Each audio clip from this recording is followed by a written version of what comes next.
그리스도의 거룩하신 이름으로 간절히 기도드리옵나이다. 아멘.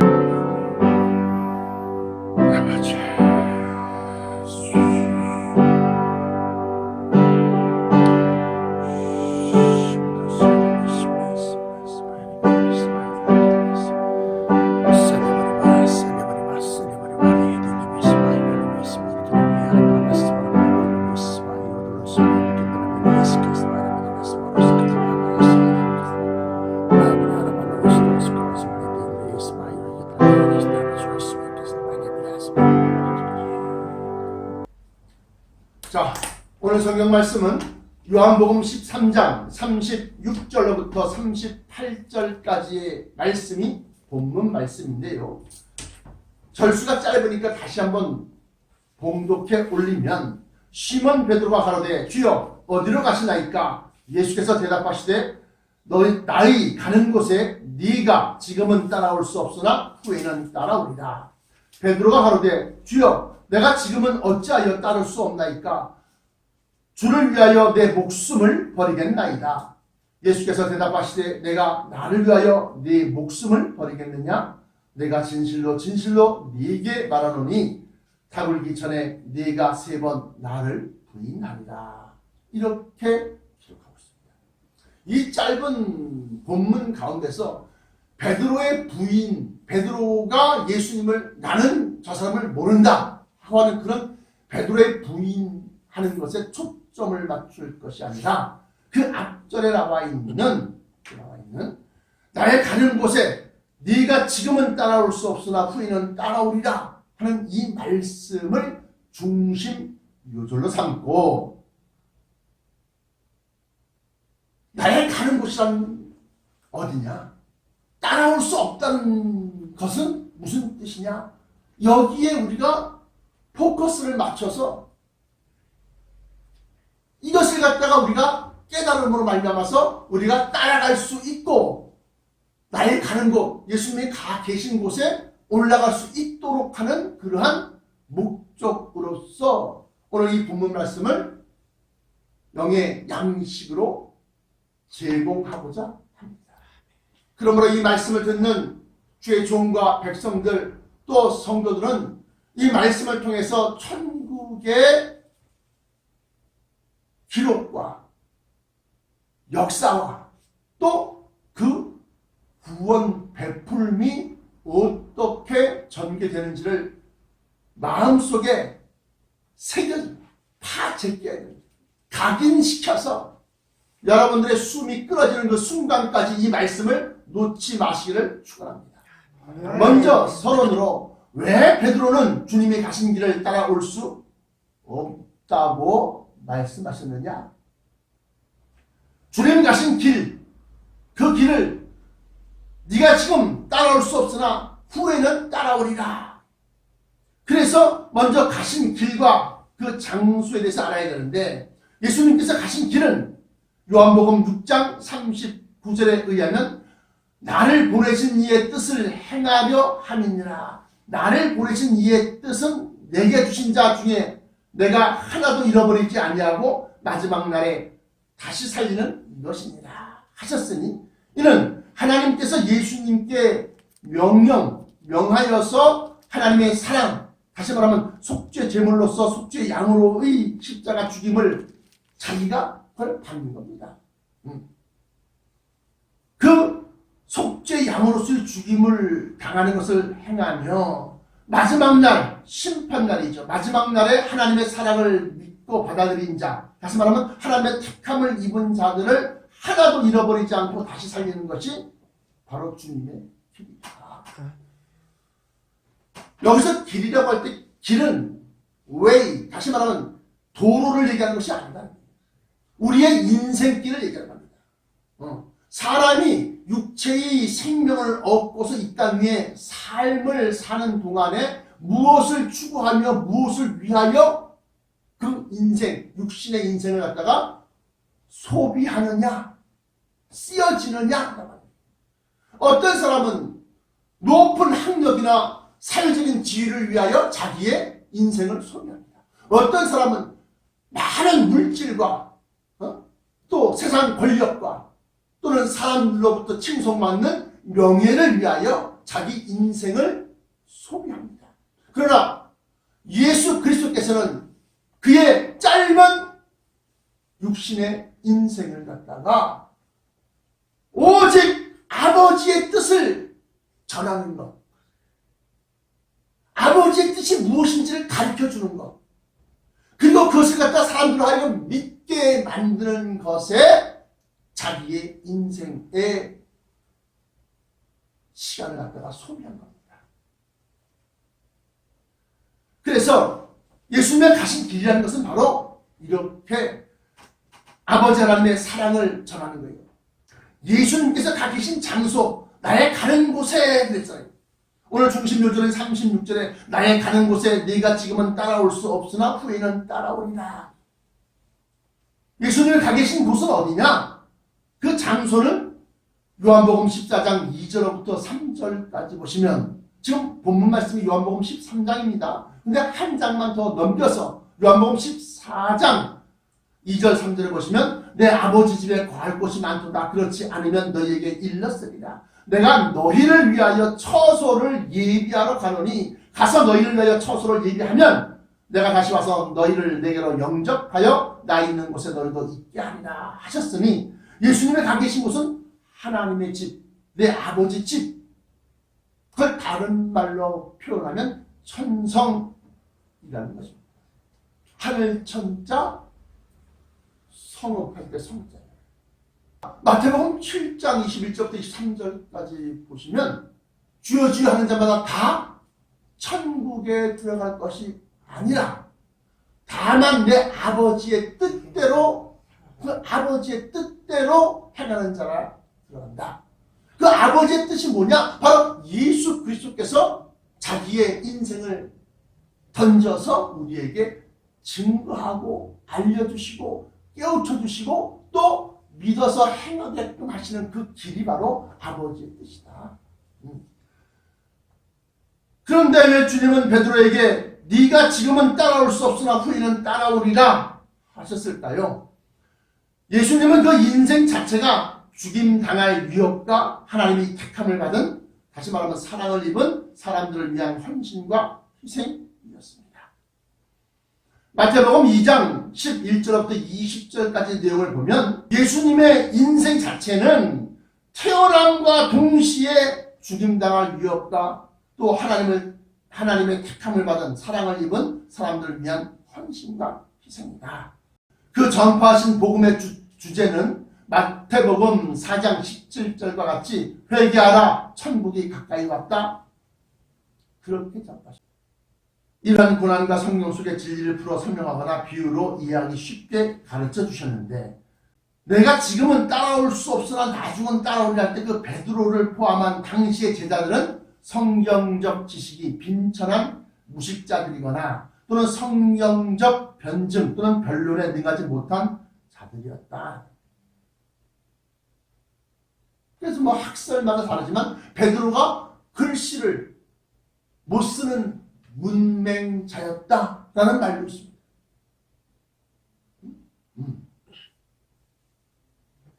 당시의 가말리엘 문화생으로 성경적인 그러한 지식을 갖다가 배운 그런 사람들이 많이 있었어요.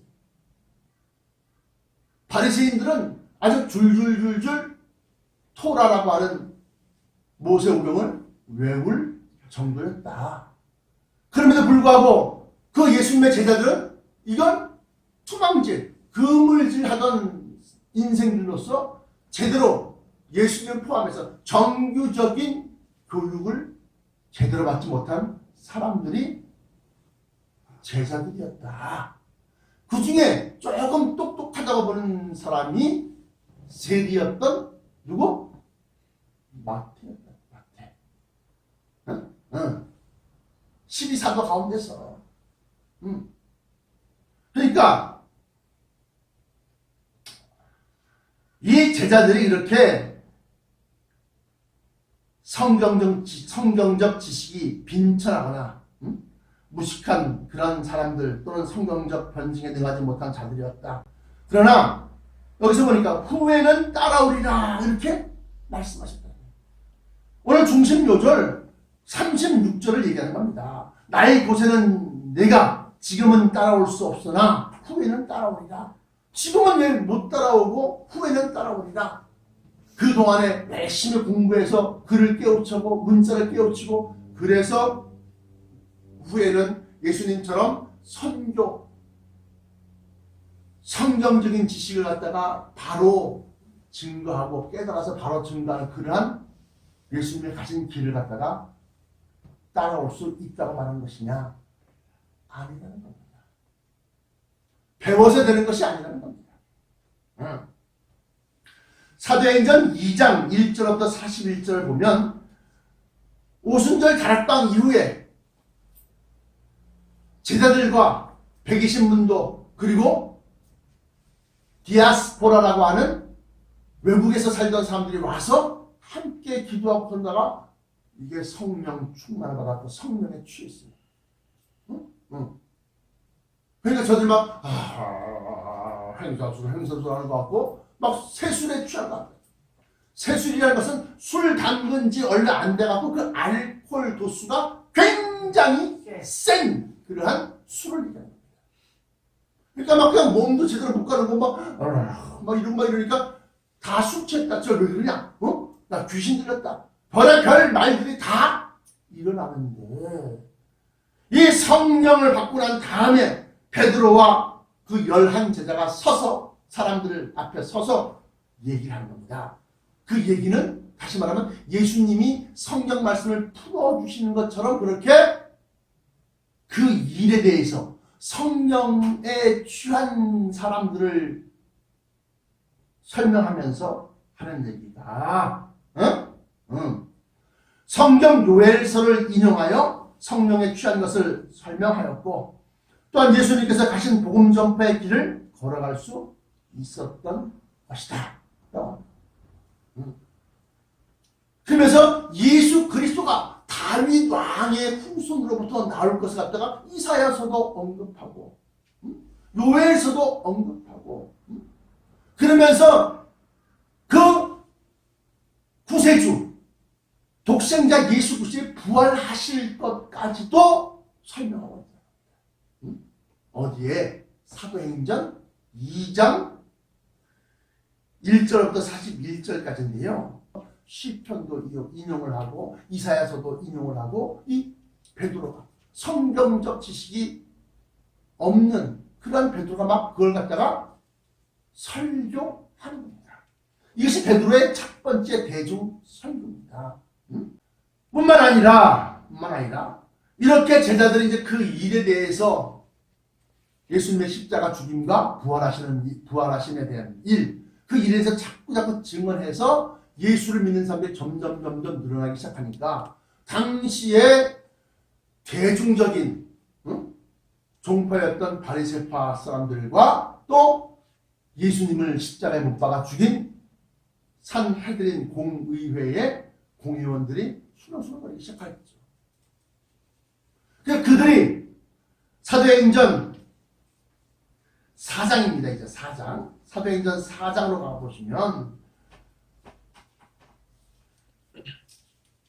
대제사장 안나스와 또 대제사장의 문중과 장로들과 관원들이 모여서 그들이 전파하는 예수 그리스도께서 구세주라고 하는 증언에 대하여 재판을 합니다. 사도행전 4장 13절 14절 보시면 이렇게 기록하고 있습니다. 저희가 베드로와 요한이 기탄 없이 말함을 보고 그 본래 학문 없는 범인으로 알았다가 이상히 여기며 또 그 전에 예수와 함께 있던 줄도 알고 또 병나은 사람들이 그들과 함께 섰는 것을 보고 힐난할 말이 없는지라. 그러니까 그들이 본래 학문이 없는 평범한 사람, 그 당시에는 뭐요? 문맹자가 대다수요. 학문이 없는 그러한 무식한 사람으로 알았다가 그들이 기탄 없이 막힘 없이 탁탁탁탁 그것을 이건 이렇고 저건 저렇고 촥 얘기하는 걸 보고 할 말이 없어. 그러면서 또 더군다나 성령을 통하여 고침받은 사람들이 14절에 또 병나은 사람들이 그들과 함께 섰는 것을 보고 힐난할 말이 없는지라. 다시 말씀드리면 예수님께서는 베드로에게 요한복음 13장 36절의 내용이 네가 지금은 나를 따라올 수 없으나 내가 가는 그 길, 인생길, 내가 가는 그 전도하고 선교하고 하나님의 진리의 말씀인 이 성경 가운데에 천국 복음의 비밀을 사람들에게 알려줄 수 없으나 후에는 내가 가는 그 길을 따라오리라. 후에는 내가 하는 그 일을 네가 뒤이어서 할 것이다. 근데 그 후에 무엇 때문에? 여기 나와 있는 대로 요한복음 14장 26절과 같이 보혜사 성령께서 진리의 모든 것을 가르치시고 내가 말한 모든 것을 생각나게 하시리라 하셨으니 이런 것 보혜사 성령을 받은 후에야 주님이 가신 복음 전파의 길을 따라올 수 있다는 뜻이 아니고 무엇이겠습니까? 결론으로 그러면 예수 그리스도의 길은 전도요 선교라고 한다면 그분이 계신 곳은 어디길래 목숨을 버려도 올 수 없다고 했을까요? 목숨을 버려도 올 수 없다. 37절에 베드로가 가로되 주여 내가 지금은 어찌하여 따를 수 없나이까? 성령이 너희 속에 계시지 아니하기 때문에 아직 따를 수 없다. 성령의 가르치심, 성령의 인도하심 또는 성령이 생각나게 하심을 갖다 아직 받지 못했기 때문에 따를 수 없다. 어째 따를 수 없나이까? 주를 위하여 내 목숨을 버리겠나이다. 근데 예수님 뭐라고 그래요? 예수께서 대답하시되 내가 나를 위하여 너의 목숨을 버리겠느냐? 그러시면서 내가 진실로 내게 이르노니 다물기 전에 내가 3번 나를 부인하리라. 물론 당시 베드로의 심정은 진실이었을 겁니다. 그러나 그 될 일, 앞으로 일어날 그 현장에서는 예수님을 보시고 다물기 전에 저도 그들과 함께다. 나는 모른다. 어둠을 밝히는 횃불들 사이로 베드로를 유심히 보던 비자가 당신이 바로 그 사람의 제자다. 이 사람은 난 그 사람을 몰라. 당한 사이에 자기도 모르게 갈릴리 사투리가 튀어나오겠죠. 그러니까 그 중에 하나가 너의 말하는 것을 보니 너는 갈릴리 사람이로다. 나는 그 사람을 모른다께. 몰라요, 몰라. 그러니까 전라도 말씨가 탁 튀어나온 것처럼 또는 경상도 사투리가 툭 튀어나온 것처럼 네 말투를 보니까 난 갈릴리 사람이다. 이 사람아, 내가 그 사람을 안다면 나는 개자식이다.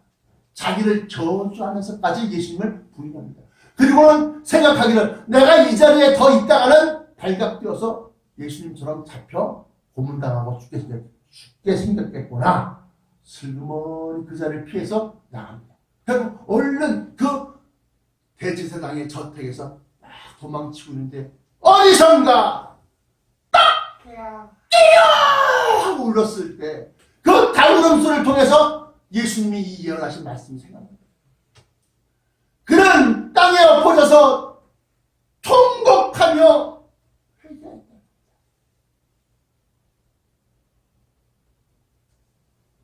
그러면 다시 이 본문 말씀 속에 본론으로 들어가서 결론으로 들어가서 왜 목숨을 버리면서까지 나도 쫓아가겠다고 했는데 왜 목숨을 버리면서 목숨을 버려도 나 있는 곳에 올 수 없다고 했느냐. 오늘 이 본문 말씀 속에 결론 말씀 속에는 놀라운 천국 복음의 비밀이 담겨져 있습니다. 이것을 듣는 성도들은 여러분들이 온전히 이 말씀을 풀어 깨달아서 성령께서 여러분들 심령 속에서 증거하기 전까지는 입도 뻥끗하지 마시라요. 본문의 중심 요절을 보면 승천하시기 전에 나의 가는 곳에 지금은 따라올 수 없으나 후에는 따라오리라 기록하고 있는데, 예수님께서 승천하신 후에 계신 곳은 요한복음 14장 1절부터 3절까지 보시면 내 아버지 집에는 거할 곳이 많도다. 그렇지 않으면 너희에게 일렀으리라. 그러면서 내가 지금 아버지 집으로 가는데, 내가 아버지 집으로 가는 이유는 뭐요? 너희에 있을 처소를 예비하러 간다. 그러니까 예수님이 다 계신 곳, 승천에서 올라가신 곳은 바로 하나님의 집이요. 자, 그렇게 해서 시편 84편 여호와의 궁정을 사모하여 내 영혼이 쇠약하며 하면서 여호와의 궁정이 나옵니다. 계시록 4장과 5장에 보면 하늘의 성, 다시 말하면 천성 중앙에 위치한 야훼 하나님의 궁정, 곧 성전이죠.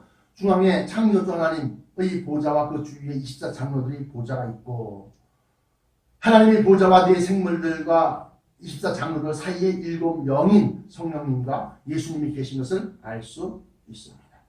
그 천성은 오늘 본문 37절부터 38절에 내가 지금은 어찌하여 따를 수 없나이까? 주를 위하여 내 목숨을 버리겠나이다.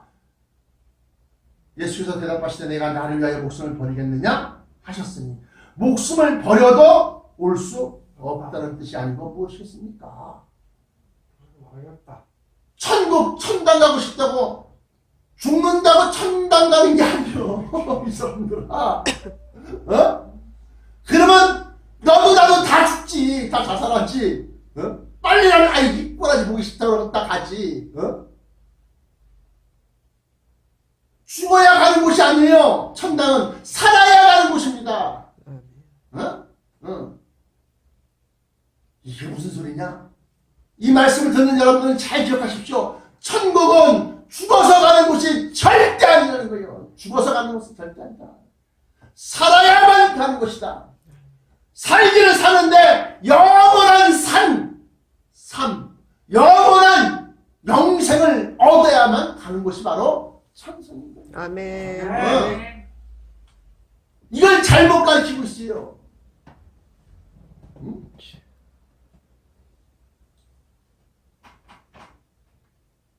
여러분들 꼭 뭐 아까 자살 얘기인데, 자살뿐만 아니라 선교하다가 순교당하는 사람 있잖아요. 또는 전도나 말씀을 증거하다가 순교를 당하고 죽어도 천성에 가는 것이 아니라 잠자고 있을 뿐입니다. 예수 안에서 잠자고 있는 거예요.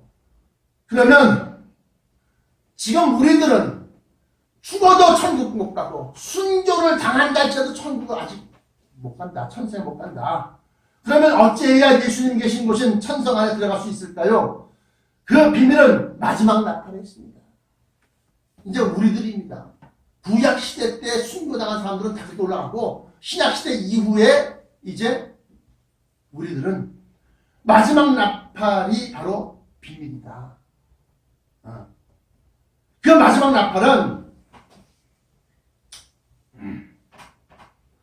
데살로니가전서 4장 16절부터 17절까지 말씀과 고린도전서 15장 51절과 52절까지 말씀 갖다 다시 두 개의 말씀을 종합해서 풀어보면, 성령님의 인도하심을 쫓아 각자 자신에게 주어진 소명을 다 이루고 난 뒤에 죽은 자들에게는,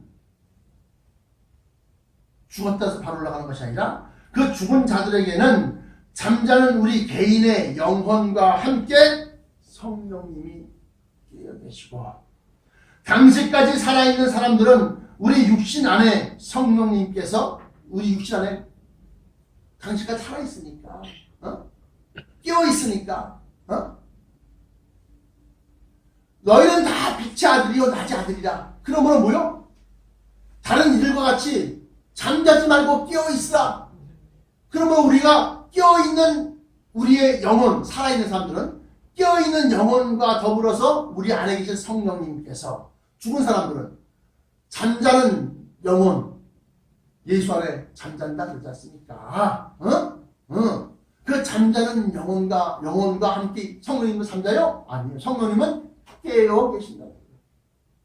깨어 계셨다가 마지막 나팔이 빵 울릴 때에, 그때에 죽은 자들은 깨어있는 성령님께서 잠자는 영혼을 깨워서 달리라고 일어나라. 깨워서 영원히 죽지 아니하는 몸, 부활체로 다시 일으켜 세우시고, 당시 살아있는 사람들은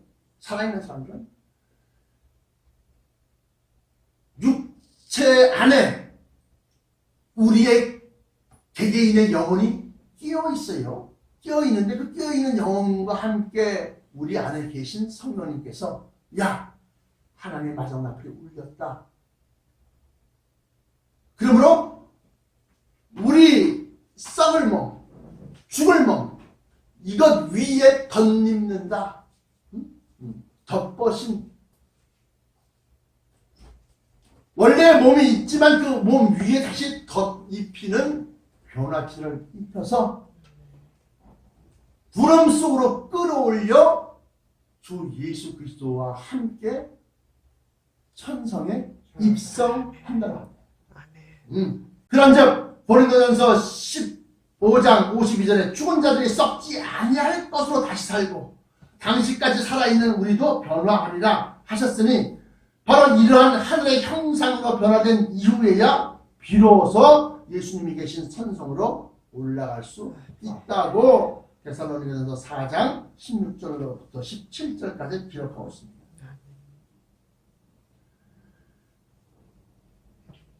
그러므로 나와 여러분들은 로마서 8장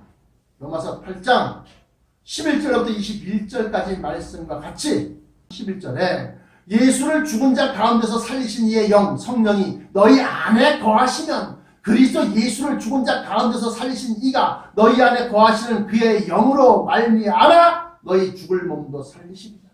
그러므로 형제들아, 우리가 빚진 자로 돼 육신에게 져서 육신대로 살 것이 아니니라.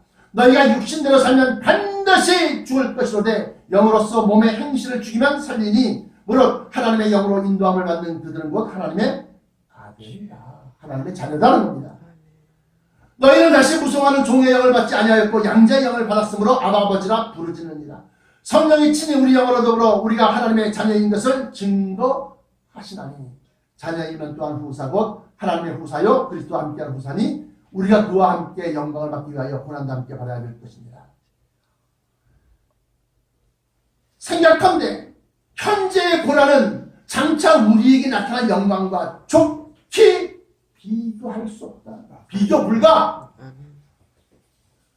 피조물, 하나님께서 창조하신 모든 이 피조물들은 피조물이 고대하는 바는 하나님의 아들, 단수가 아닙니다. 하나님의 아들들의 나타나는 것이니 하나님의 자녀들, 다시 말해 첫째 부활에 참여한 모든 하나님의 자녀들,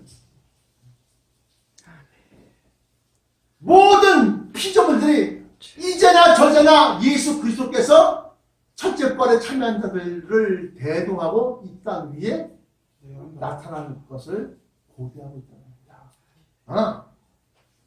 모든 피조물들이 고대하는 바는 하나님의 아들들이 나타나는 것이니, 피조물이 허무한 데 굴복하는 것은 죽음, 썩는 것. 피조물이 허무한 데 굴복하는 것은 자기 뜻이 아니요 누가 죽고 싶어서 죽냐 이거요.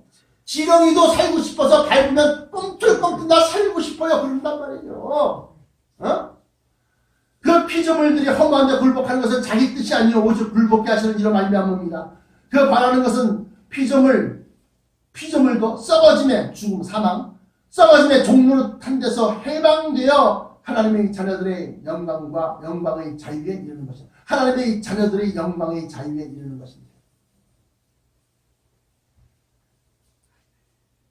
이게 바로 로마서 8장 11절부터 21절까지 말씀.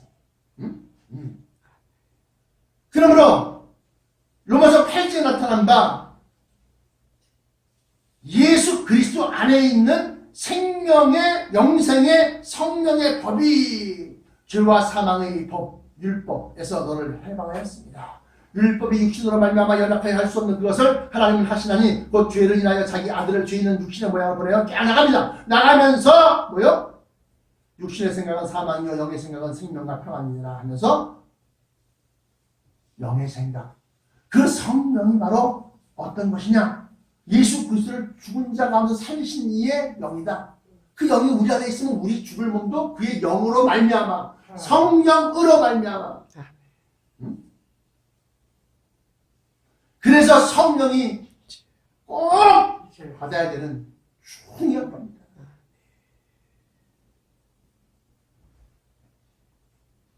그러므로 여러분들 로마서 8장 11절부터 21절과 같이 반드시 우리 안에 계신 성령님의 인도하심을 쫓아 마지막 목숨이 다하기까지 순종해서 하늘의 형상으로 천성에 올라가기를 축원합니다. 아멘.